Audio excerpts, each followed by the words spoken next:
ขึ้นเป็นใบเลยนะครับ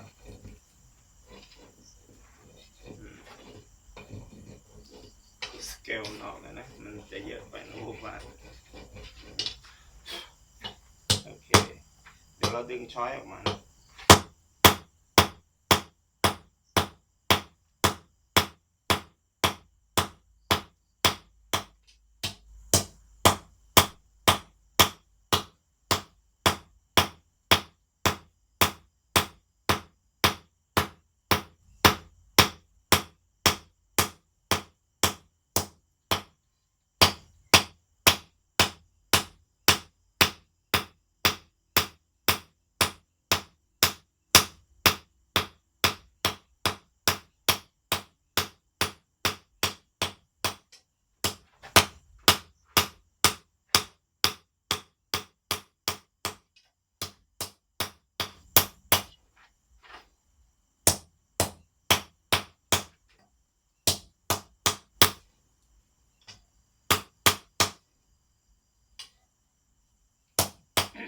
เริ่มตีเป็นใบแล้วนะครับ